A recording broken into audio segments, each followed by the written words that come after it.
Section 1. You will hear a conversation between a staff member from Gaia's Guardians and a man who wants to do something to protect the environment. First, you have some time to look at questions 1 to 5.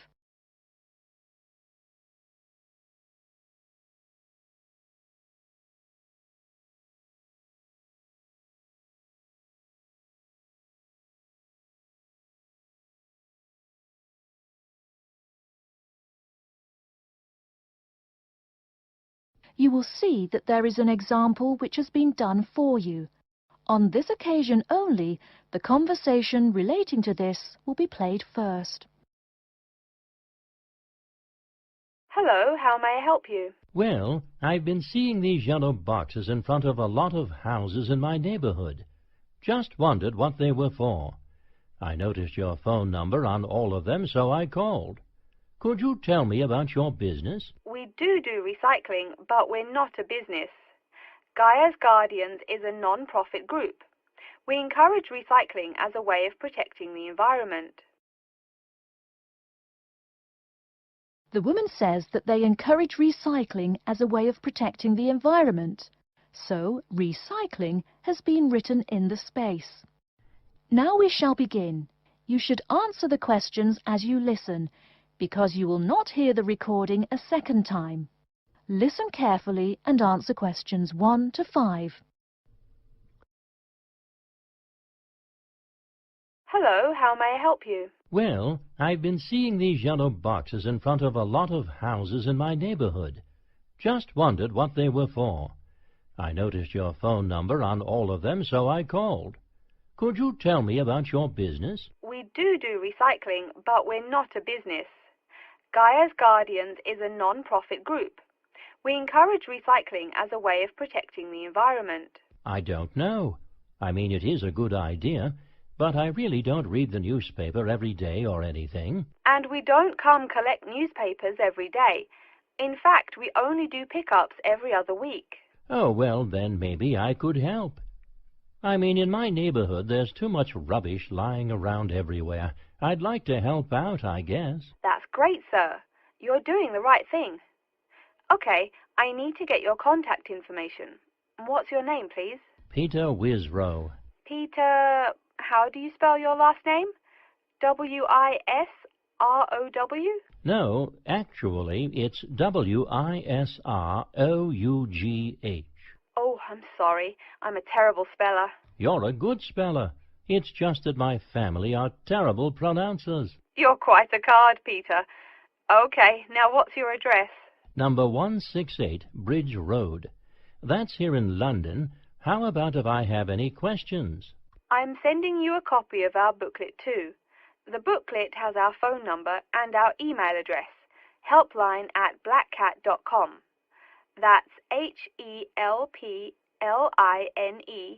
at BLACKCAT.com. But I nearly forgot to ask, what's your postcode?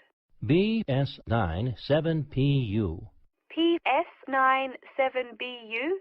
No, that's B as in boy, S9 7P as in Peter, U. Before you hear the rest of the conversation, you have some time to look at questions 6 to 10.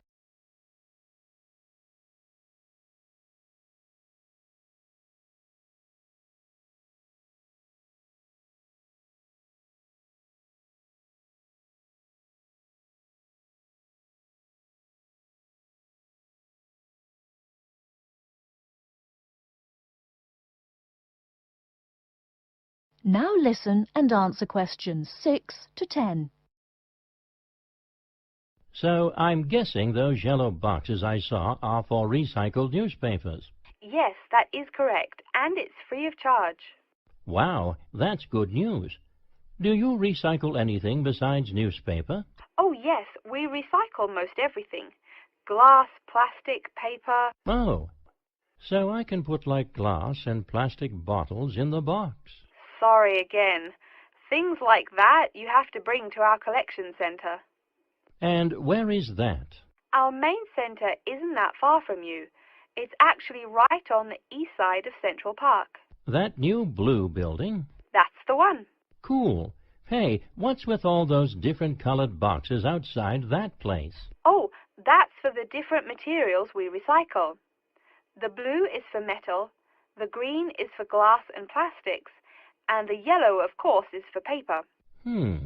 Okay. I'll try and manage to keep all that straight. Oh, no need. They're each labeled. Great. So which one would I put magazines in? Actually, they don't go in any of the bins. Unfortunately, magazines can't be recycled because of the material they're made of. It's such a waste. So, would you be interested in volunteering? I'll think about it. Could you send me some more info? Absolutely. Along with the newspaper box, I'll be sending you our booklet, Savvy. That is SAVVY. It tells you about what you can do to protect the environment in your daily life. Plus, it lists things you can do as a volunteer with our group. Hey, that's cool. Thanks. My pleasure. Do you have any other questions or concerns? Nope, that's it. That is the end of section 1. You now have half a minute to check your answers.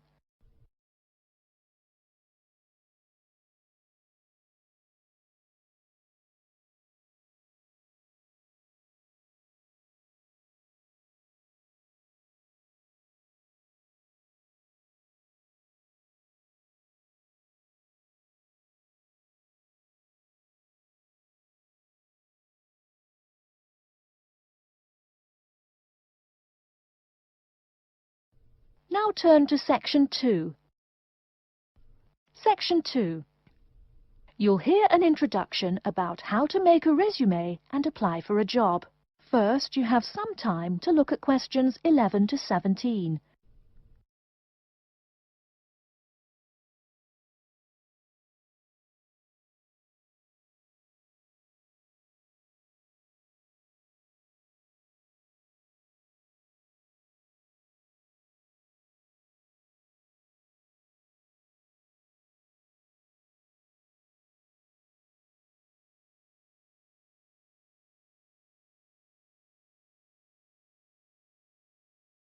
Now, listen carefully and answer questions 11 to 17. Welcome everyone to today's seminar on CV and interview skills. Remember, your CV is probably the most important document you will ever write. It opens the door to your career, and that job interview is probably the most important meeting you will ever attend. It's like stepping through that open door. So let's roll up our sleeves and get down to work, shall we? First of all, I cannot possibly tell you everything you need to know about writing a resume in the time we have. But let me tell you that there are dozens of great websites on the internet. These will give you all the suggestions you need. If you look at the paper I gave you, you will see a list of the dozen most popular sites. I can mention a couple of important points, however. One is that your CV or resume should not be too long. A page is about right. Why? HR departments do not have the time to read long documents. Too many people are sending too many CVs. After all, the economic crisis of 2008 is still very much alive. Everyone needs a job now. No matter how short you make that resume, though, you do not want to forget to tell HR how to contact your references. References are people who will give you a recommendation for a job. That's usually an ex-boss or a professor who knows you well. Do not use relatives. I don't care how much your mum loves you. Also, when you send that CV, be sure to include a typed cover letter. A cover letter is a letter where you basically are asking for a job. It's like introducing yourself. Make it brief. The real information about you is on that CV of yours, and please make sure the letter is typed. It doesn't matter if your handwriting is beautiful or not. Companies only read typed letters. Another point about CVs is you should try to have an attractive layout. Maybe use different type fonts or colors to highlight the information. Some people include a photo. You can find dozens of examples on the internet. Whatever layout you decide to use, however, avoid all spelling and grammar errors. I used to be an HR manager. If I saw a mistake, that CV went into the garbage. Something you write in a CV is a description of your skills and experiences in an interesting way. Mention training too. I mean, these are what get you hired. Do not just say, I have lots of experience, or I have many skills. Tell that boss what you did, for what company, and when. Better, tell him how well you did it. Don't just say, I sold houses. Say, I sold £2 million worth of houses in my first year. That is, say something to make the person reading excited and curious. Finally, speaking of CVs, it's sad, but some people actually forget to provide a contact number. That's pretty silly. You wrote a great CV, you have HR dying to meet you, and they don't know how. You forgot your phone number. Oh sure, if you apply online they have your email address, but you just showed them you're forgetful. Why are they going to want to talk to you after that? Before you hear the rest of the talk, you have some time to look at questions 18 to 20.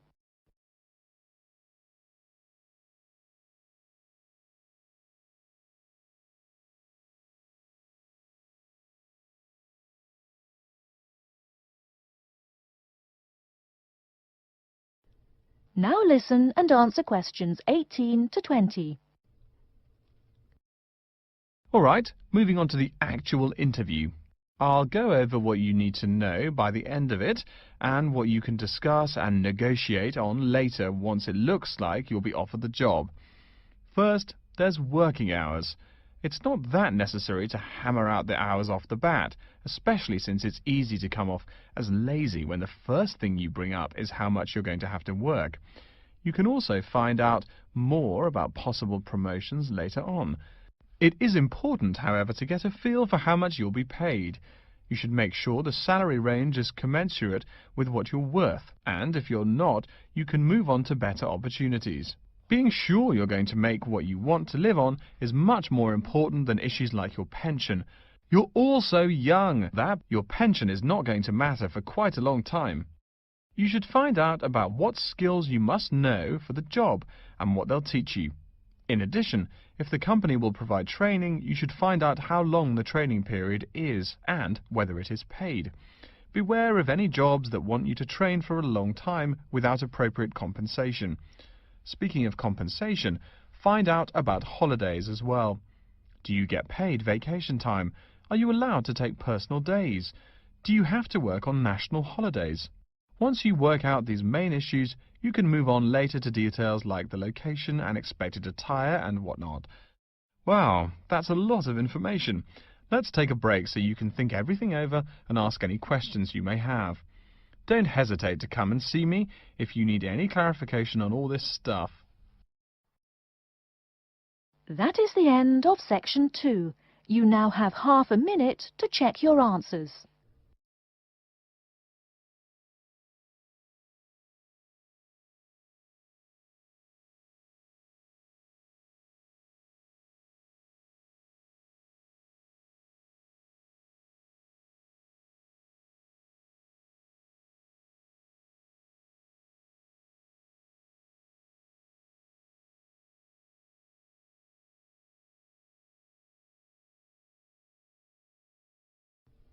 Now turn to section 3.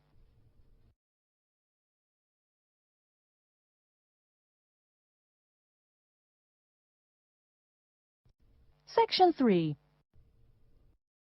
You will hear a man called Frank talking to Dr. Lindsay about what he should study if and when he returns for further classes. First, you have some time to look at questions 21 to 25.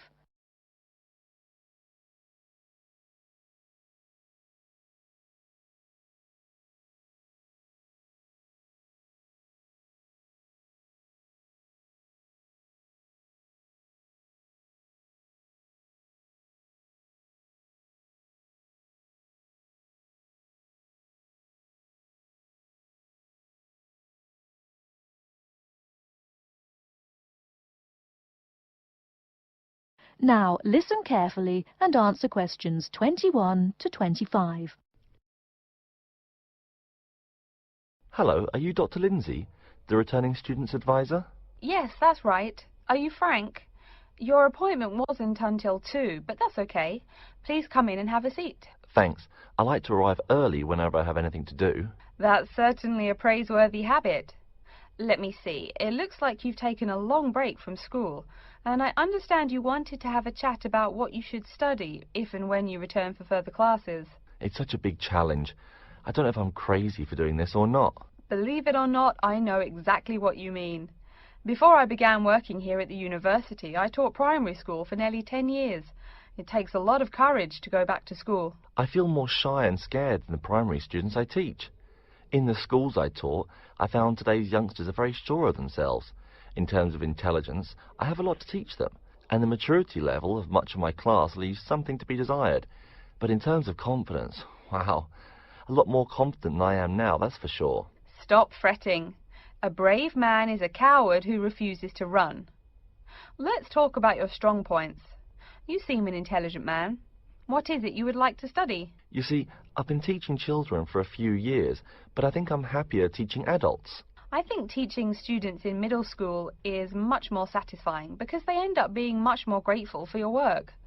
If I may ask, what got you interested in teaching adults? A lot of things, I guess. I met my future wife back in my first year of college. She always complains that I was more interesting then. She says that now I talk like I'm 7 years old. That's probably from being with children all day. Again, I know just what you mean. My husband used to say the same thing about me when I taught kindergarten. Anything else? Well, yes. Fairly often now I run into former students and we talk. Some of them are getting close to being grown up. I guess I think more and more about how people develop over time. So I'm interested in the results of education, you know, the final stages. I see. Well, coming back to the university can be both difficult and very rewarding. There are some problems unique to returning students, you know, older students like yourself. What do you think is your greatest weakness? Well, I actually think my confidence is getting better. I'm definitely overcoming my introversion and starting to be much more comfortable in front of a class. To tell you the truth, I'm afraid I'm rather behind the times about many things. It's more difficult for me to chase after the popular things youngsters are fond of, such as iPhone, Twitter, if you name it. I think I understand. Before you hear the rest of the talk, you have some time to look at questions 26 to 30.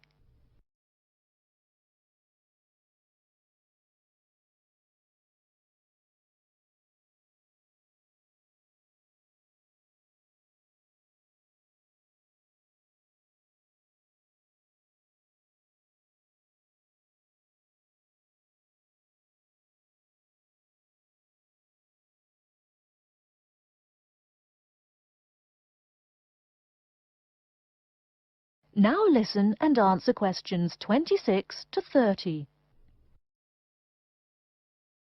How old are you, 35? People at your age still go back to school for further education. I was a bit the same way. I mean, I didn't study at university till after I had a family, a husband and one child. My point of view was a lot different from your average 18-year-old girls, I can tell you. Gee, that sounds pretty rough. A family and college? Clearly you weren't unsuccessful, though. It was, Frank, it truly was. My first term at school was extremely stressful. But, excuse me, you're not here to listen to my life story. We're talking about your plans. Is there anything unique I should know about you or your past experience or plans? I'm afraid not. There is nothing interesting about my career or plans. It's really not too impressive. Now, I forbid you to talk like that. This is your one life, and if you're not interested, why bother living it? Don't be so humble, Frank. Okay. My wife says I'm a wimp. Let's talk about your dreams a bit. You want to teach adults, you said. What would you like to teach them? Well, when I first came to college, I really liked languages and literature. A lot of people have told me that for practical reasons, it would be more rewarding to choose business management as my major. But I made up my mind to study liberal arts once I got the idea of going back to school. I must say it's refreshing to meet someone who knows there's more to an education than computers and finance. Let's have a look at the university course catalogue. Excuse me, Dr. Lindsay, before we do that, could I maybe ask you some questions about changes in university life? I think I need to discuss that so I know what to expect. Of course, I'm here to help you. The biggest thing to get used to is the change in technology. Professors present things on huge screens, many of which are interactive computerized whiteboards. You can write on them still and use them like a touchscreen. They're really handy. No more sloppy scribbled notes on the projector. Let's see, I doubt you'll be living in student housing, so I won't go into all the improvements there. Another major change that you'll enjoy is the plethora of resources available for students. As a student, you have 24-hour access to the gym and library privileges that include the use of school computers to scan, copy and print, and of course the media library, which contains movies from all genres and most of the movies listed on AFI's top 100 movies of all time. The dining facilities are also not what they used to be. They offer choices for all diets, and you can expect a hot meal any time of day. Wow, things really have changed. I'll be sure to utilize all those great facilities in my time here. Thanks for all your help, Dr. Lindsay. I think that's all the questions I have for now. That is the end of section 3. You now have half a minute to check your answers.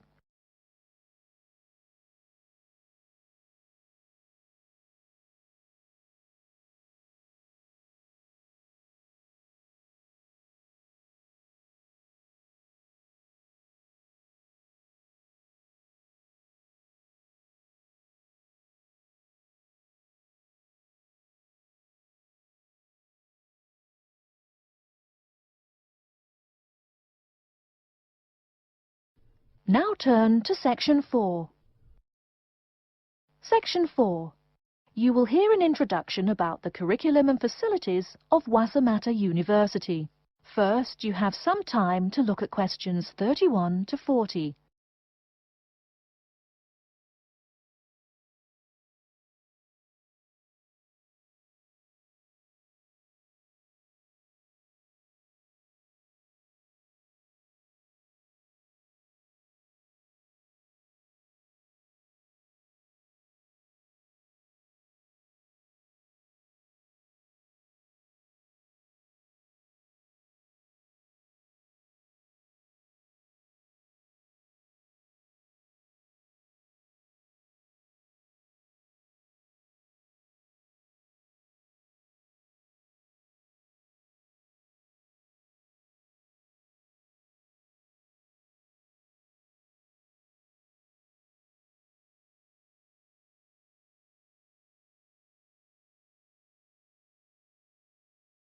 Now listen carefully and answer questions 31 to 40. Okay, and welcome back. During the short break we just took, several of you approached me with questions. So before going on with the orientation talk, I'd like to address those queries. As I found, if one person asks a question, probably a dozen others are wondering about the same thing. The first question is whether Wassamata University employs modules technology as an instruction method.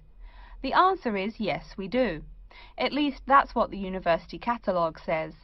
If some of you don't understand what modules technology is, don't worry. I googled the word but couldn't find it. Apparently, though, it's a method of broadband wireless access. At least, that's what an American company's website told me. But again, don't worry.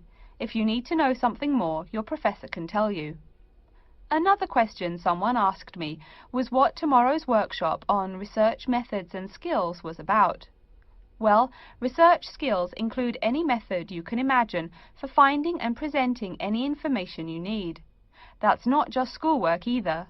Writing English, the native language for most of you, and finding a job are also research skills. And yes, those will be addressed in tomorrow's workshop. As you know, Wassamata University is one of this country's premier universities for the study of the dismal science, economics. Some of you, it seems, want to get a jump on their classmates. During the break, half a dozen of you came up and asked me where to find economics tomes. I know it's odd, but this school's library holdings are divided up between two libraries. Economics books are in the old library. If you look out of the window behind me, you can see it. It's the red brick building.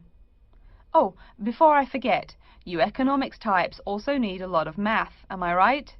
Well, those math books are neither in the old library nor in the new one. They can be found in the math department building.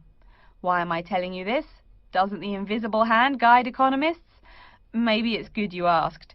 In 2008, that hand shoved most of the world economy off a cliff, didn't it? Now, I realize that most of you couldn't bring a computer printer or a photocopier from home. So I'm sure you're already wondering where you can copy things like term papers, internet articles, and things like that. I have some good news and some bad news. The good news is that there are a number of places you can make copies. These include both libraries and the Student Union building. Now the bad news. I'm sorry to say, most classroom buildings and academic departments do not have copiers students can use. So most of the large buildings you see around campus do not have copiers for students. The copiers there are reserved for professors and office staff. Oh yes, I nearly forgot to tell you. If you need to have printing done, all the copiers available to students are laser printers. Plus, for your convenience, you can pay using prepaid cards.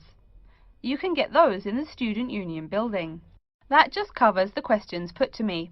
If you have more, please see me during the next break at 2:15.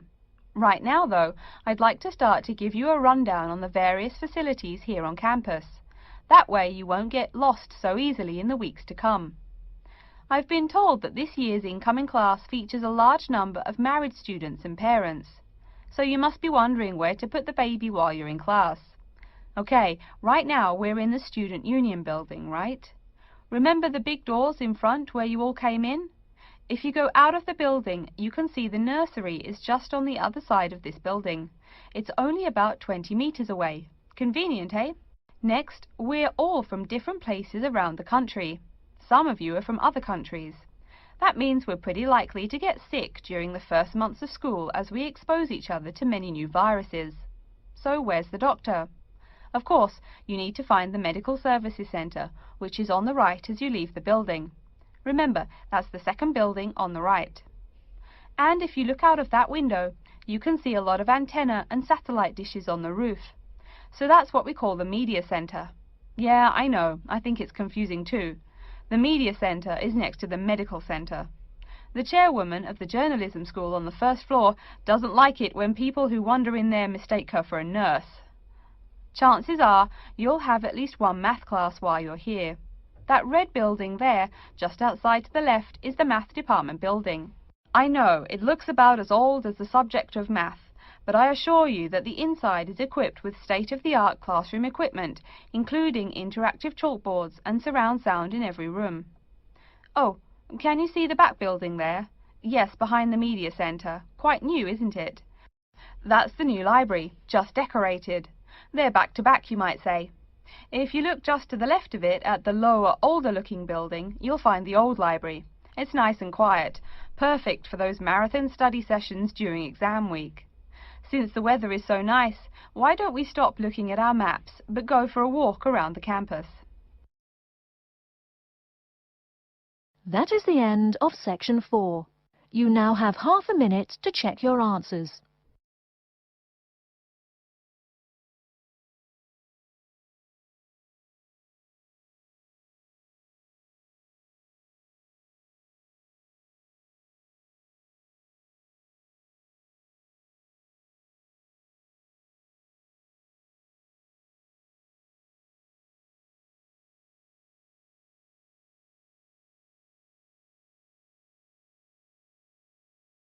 That is the end of the listening test. In the IELTS test, you will now have 10 minutes to transfer your answers to an answer sheet.